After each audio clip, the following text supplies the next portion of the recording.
નમસ્કાર દર્શક મિત્રો, સંદેશના ડિજિટલ પ્લેટફોર્મમાં હું સુભાષ તમારું સ્વાગત કરું છું. ભારતની અંડર 19 ક્રિકેટ ટીમે ઝિમ્બાબ્વેની ધરતી પર વર્લ્ડ કપની ફાઇનલ મેચમાં ઇંગ્લેન્ડની ટીમને જોરદાર ધોબી પછાડ આપીને ભવ્ય જીત મેળવી છે. અને આ જીતમાં ગર્વ સાથે કહેવું પડે કે આપણા એક ગુજરાતીનો પણ હાથ છે. આ ગુજરાતી એટલે આપણા અમદાવાદના વેદાંત ત્રિવેદી, કે જેમણે વર્લ્ડ કપની એક ખૂબ જ મહત્વપૂર્ણ મેચમાં પાકિસ્તાનની જોરદાર ધોલાઈ કરીને ફાઇનલ સુધીનો રસ્તો એકદમ સાફ કરી નાખ્યો હતો. આજે સંદેશ ડિજિટલની ટીમ સાથે હું વેદાંત ત્રિવેદીના ઘરે આવ્યો છું, તો ચાલો ત્યારે એમની સાથે જ સીધી વાત કરીએ.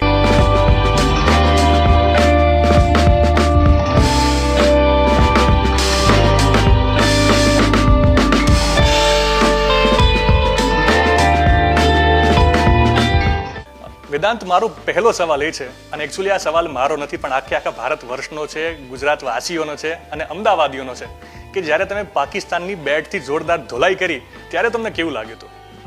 સર, ઘણું સારું લાગ્યું હતું, કારણ કે એ ઇનિંગ્સથી એઝ અ પ્લેયર બહુ સેટિસ્ફાઈડ મળે, કારણ કે તમારી ટીમ ફસાયેલી હોય ને ત્યારે તમે આવી ઇનિંગ્સ રમો તો અંદરથી બહુ સારી વસ્તુ મળે, અને સાથે સાથે ઇન્ડિયા જીતી પણ કરી હતી, તો મને બહુ સારું લાગ્યું હતું એ વસ્તુથી.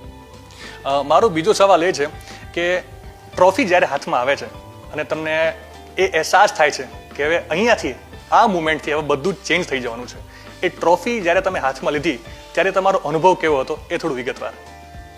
સર, એ ફિલિંગ્સને તમે એક્સપ્રેસ ના કરી શકો, કારણ કે ડ્રીમ હતું અને એ સાચું પડ્યું, સપનું પૂરું થયું. તો એક આમ કહી શકાય કે અંદરથી એટલી ખુશી થતી હતી અને બધાના ચહેરા પર એટલી સ્માઇલ ને હેપીનેસ દેખાતી હતી.